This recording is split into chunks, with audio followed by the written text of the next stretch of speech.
¿Cuáles son, señores, estimados amigos, las certezas empresariales en este mundo tan volátil, tan incierto? ¿Qué no debe faltar en esa caja de herramientas de directores, de directorios? Ya van a ver por qué esta apreciación. ¿Y cómo se le agrega valor desde cargos ejecutivos, cargos muchas veces de altísima confianza? ¿Cómo se trabaja en habilidades interpersonales para mejorar empresas? Hay que tener propósitos, efectivamente, pero también hay que ganar plata, porque de eso se trata la vida de una empresa. Vamos a recibir para hablar de estos temas a Hugo Benedetti. Me da mucho gusto recibirte, Hugo. ¿Qué tal? ¿Cómo te va? Acá estamos, muy bien. Muchísimas gracias por la invitación. Gracias a ti. Un gusto estar de visita por acá. Simplemente como referencia, mucha gente lo conoce, pero Hugo es director general de IBF Negocios, Grupo Mansilla, Agroenfoque Sociedad Anónima, ha sido director, accionista, inversor. ¿Qué es IBF Negocios? Así como en una frase. IBF Negocios es una compañía de inversiones. Nosotros nos dedicamos a comprar empresas que tienen un buen funcionamiento, en la esperanza de que esas empresas sirvan para una estrategia de ingresos a sus inversores, o sea, dividendos. Las compras sanitas. Exacto. No esperas que se caigan. No. Están en pleno vigor. Invertimos en empresas de buen funcionamiento, desde el punto de vista comercial, desde el punto de vista financiero. ¿Han habido ejemplos concretos, fuertes aquí en Uruguay, por ejemplo? Sí. En los últimos tiempos, las últimas adquisiciones que hemos hecho, algunas empresas importantes de mucho volumen. Compramos Doña Coca, que es una de las empresas líderes en el mercado de chacinados en el Uruguay. Mencionabas Agroenfoque, que es una empresa en la cual soy director también, que es una empresa muy interesante de fertilizantes específicos. Adquirimos en su tiempo lo que es Farmaglobal. Uh-huh. Ahora estamos creciendo en conjunto en una asociación con Pharmacity. Hemos traído Pharmacity para el Uruguay. Esos son algunos de nuestros emprendimientos. Tenemos en total en funcionamiento unas 11 empresas. Que da trabajo a mucha gente, imagino. Sí, unas 800 personas trabajan en esas empresas. Hugo, antes de ingresar a este último libro, ¿el quinto o el sexto? El sexto libro, sí. El sexto libro, Directores y Directorios. Vamos a hablar de esto. Es una joyita, sobre todo para quienes ejercen esos cargos. Una cortita, si se quiere, de actualidad, de coyuntura, o de lo que nosotros pensamos que es y a veces no es tan así. Aquello de no es oro todo lo que reluce. Uruguay, ¿sigue siendo una tierra generosa para radicar inversiones? Yo creo que sí. Yo, en el desarrollo de mi carrera profesional, en mi vida corporativa, tuve la oportunidad de trabajar 20 años en el exterior, en mercados grandes, en mercados importantes como Argentina, Brasil, y soy muy agradecido por esa experiencia. Pero también en esos 20 años de experiencia en el exterior descubrí las ventajas que tiene Uruguay de algunos puntos de vista. Un ambiente de negocios estable, relativamente amistoso, predecible, con reglas de juego que se respetan, estabilidad en lo económico, en lo jurídico, en lo político, por encima del gobierno que esté de turno. Aprendí a apreciar esas ventajas de Uruguay desde el exterior, estando en el exterior. Y cuando te dicen, sí, pero no hay escala. Es verdad, ese es uno de los temas del Uruguay, uno de los temas serios, una de las limitaciones son los problemas de escala. El Uruguay es un mercado pequeño, a veces lo que es la pequeñez, la mezquindad del entorno a veces es un poco frustrante en los negocios. En el Uruguay las posibilidades de crecimiento son limitadas, porque el volumen del mercado es una condición, pero bueno, también está el desafío de ver cómo podés hacer para expandirte en esos negocios hacia otras áreas o hacia otras regiones o hacia otros sectores. Uh-huh. De manera que la pequeñez del mercado puede llegar a ser una condición interesante porque implica un desafío más, ¿no? Claro. Se va a conocer ahora en breve el resultado del censo y no superamos esos 3,5 millones. Eso también. No, estamos ahí. Aparte, Uruguay tiene tasas de nacimiento de un país desarrollado, de un país europeo, y de los países europeos con menores tasas de nacimiento, uh-huh. y eso indudablemente condiciona un poco, compira un poco contra el crecimiento, ¿no? Sí, porque además se pone el ejemplo y dice, no, Uruguay es chico acá, en la región. Si fuera en Europa sería un país importante, imagínate, ¿no? Israel, como siempre dicen, es del tamaño de Tacuarembó, pero con mucha gente y transformada ya en una startup nation, ¿no? Que le da todavía esa... ¿Es posible armar algo que potencie aún más a Uruguay? Yo creo que sí. A mí me parece que justamente la pequeñez del mercado puede permitir encarar proyectos, embarcarnos en algunas aventuras interesantes en cuanto a eso. Creo que a su ritmo también me parece que Uruguay lo va haciendo, ¿no? Uruguay, por ejemplo, es un gran exportador de software, ¿no? Las exportaciones de software en el Uruguay hoy equivalen más o menos en volumen a una de sus grandes exportaciones tradicionales, que es la de lácteos. Claro. ¿No? Exporta de software más o menos lo mismo que de lácteos. Eso de alguna manera es algo que se ha generado, es una beta que se ha ido desarrollando muy, muy positivamente. Bien, bueno, vamos a hablar de este libro, Directores y Directorios, como decía Hugo, el sexto. Deberíamos asumir que en el título está el segmento al que apunta, claramente. Sí, yo te diría que eso fue así en el primer capítulo, creo que fue así, ¿no? El otro día me preguntaban en una reunión, en un directorio justamente, me decía si el libro era solo para directorios y directores. Yo decía que no, que esa fue mi intención cuando encaré el libro. Después me fui dando cuenta, en la medida que vas incorporando todas las herramientas estratégicas, las herramientas de gestión, las habilidades específicas, y le empezás a sumar las habilidades relacionales, de liderazgo, de formación de equipo, de conducción, de negociación, es mucho más que un libro para directores. Es un libro para todo el que esté transitando en organizaciones, en empresas, ese decurso hacia la cima de las organizaciones. Creo que es un libro que puede ser muy, muy útil, muy fructífero para quien quiera hacer una carrera en una organización, en una empresa, estando de la mitad de la pirámide hacia arriba. Sí, narrando experiencias, o sea, volcando mucho caso concreto. Y ahí me hace pensar que se terminó aquella lógica de guardarse todo, de guardar todo en un puño y que nadie se entere. Me parece que cambió también ese paradigma. Sí, puede ser. A mí me gusta mucho esto de transferir experiencia y transferir entusiasmo a través de la escritura, ¿viste? Si tengo la condición de tener facilidad para darme a entender por escrito, me parecería realmente una mezquindad no intentar traspasar esa experiencia a la gente que trabaja conmigo, a las nuevas generaciones que vienen, ¿no? Y me parece que es un acto de generosidad imprescindible. Claro. Absolutamente todo lo que yo aprendí en este trayecto en base a experiencia, en base a estar expuesto permanentemente a esa experiencia, de alguien lo aprendí, alguien me lo enseñó, alguien tuvo la generosidad de transferirme conocimiento. He leído una cantidad de libros, he hecho una cantidad de cursos, pero creo que lo más importante ha sido el día a día, el estar expuesto a situaciones nutritivas. Sí, sí. Se terminó aquello de jugar de callado, como se decía, ¿no? No, jugar de callado creo que no. La semilla que queda en la mano se echa a perder, se pudre. Si no la arrojamos, exactamente. Creo que no. Y me gustaría que hay cantidad de colegas que están en condiciones de hacer aportes tan o muchísimo más interesantes que el mío. Hay muchos empresarios en Uruguay que tienen mucho para enseñar, de los cuales tenemos muchos para aprender. Vuelcan experiencias, vuelcan vivencias, vuelcan fracasos y también casos de éxito. ¿Qué es lo que está más sobrevalorado hoy en el mundo de las empresas?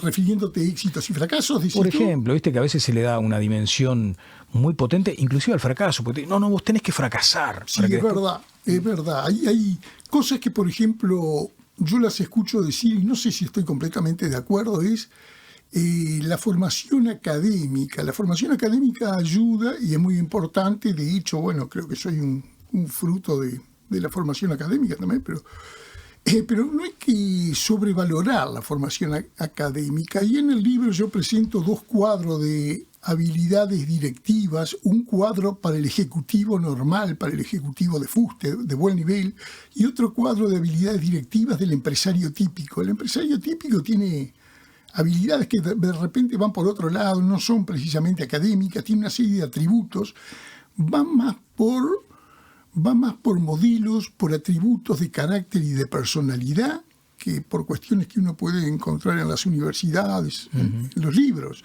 El otro día lo charlaba con un amigo contándole esto, me decía, ¿qué atributo, por ejemplo? Y yo le decía, la valentía.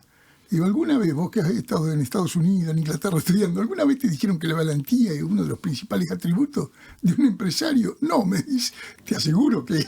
Pero claro. Te aseguro que la valentía, la buena propensión al riesgo. Sí.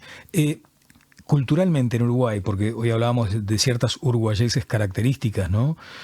A la hora de emprender, pero ¿hay demasiada aversión al riesgo aún? Yo pienso que eso se va modelando, creo que eso se va mejorando, pero sí, yo creo que sí.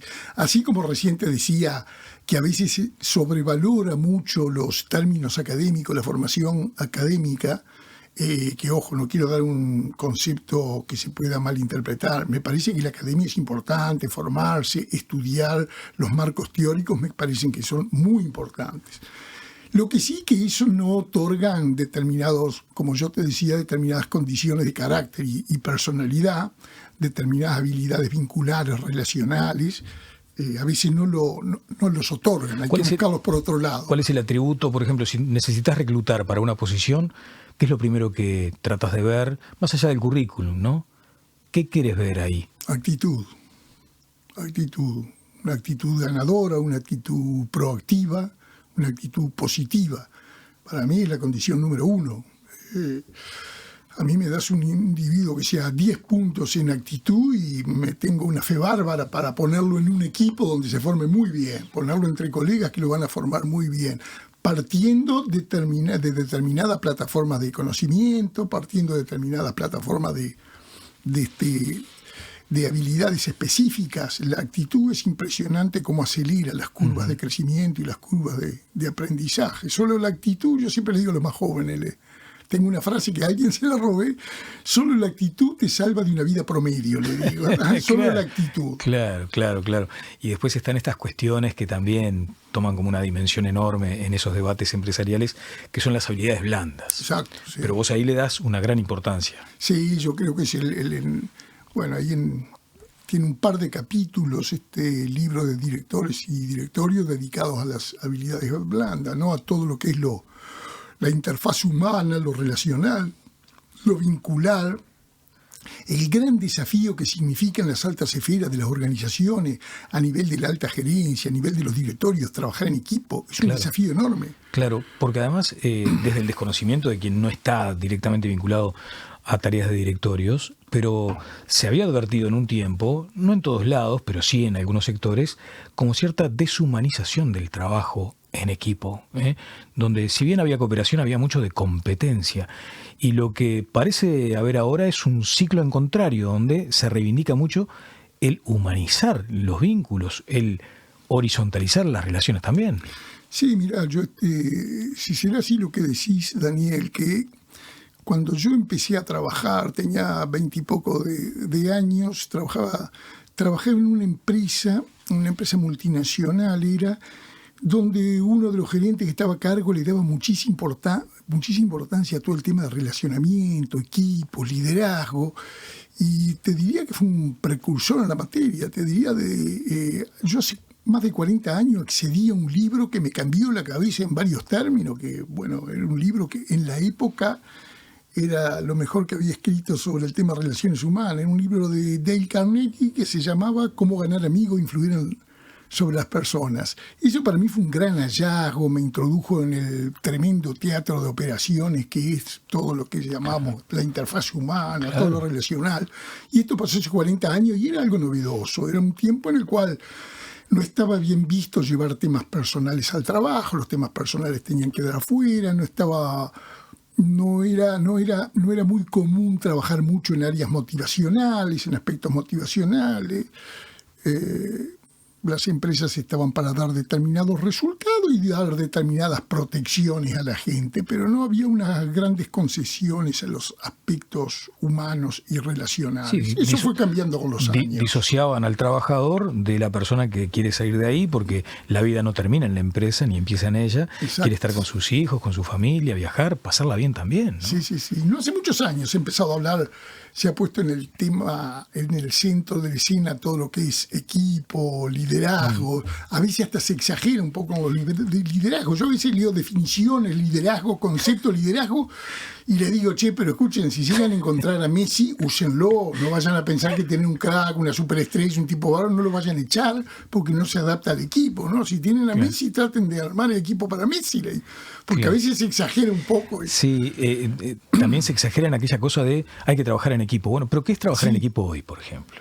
Hay un capítulo específico en este libro que habla cómo se trabajan los equipos de alta competencia. Un directorio es típicamente un equipo de alta competencia y tiene los mismos desafíos y las mismas contradicciones de un equipo de alta competencia. Un equipo de alta competencia, un directorio, tiene la gran contradicción que hay que hacer trabajar juntos, con sentido colaborativo, puestos a sumar, individuos que son en general personas con carácter fuerte, con personalidad muy fuerte, ¿ah?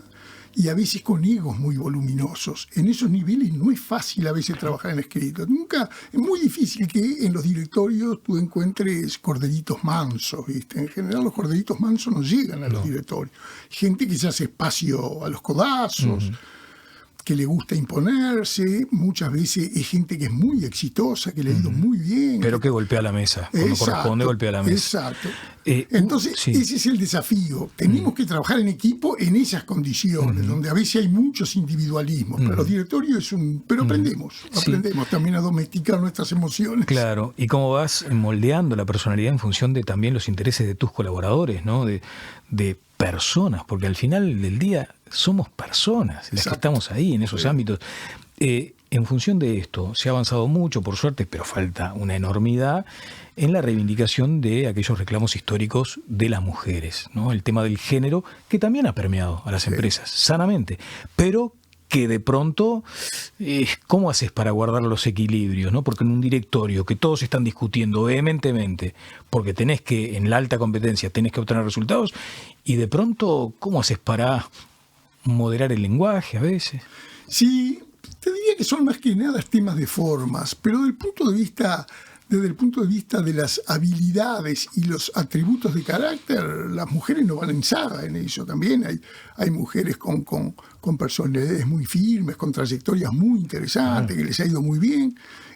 Yo tengo una anécdota que a mí me llenó de satisfacción y la cuento por eso. Nosotros en IBF Negocios hicimos una selección para un cargo muy, muy importante, para un cargo en la dirección de la empresa. Por mérito propio llegaron 6 individuos a la instancia final de selección. Una selección hecha entre Uruguay y Argentina, hecha por un headhunter, en forma completamente imparcial porque no había un sesgamiento importante para condicionamiento de género, de edad. Queríamos un candidato de primer nivel más allá de los aspectos de edad y de género. Los 6 individuos que creo que con justa causa llegaron al final del proceso de selección eran 3 mujeres y 3 hombres.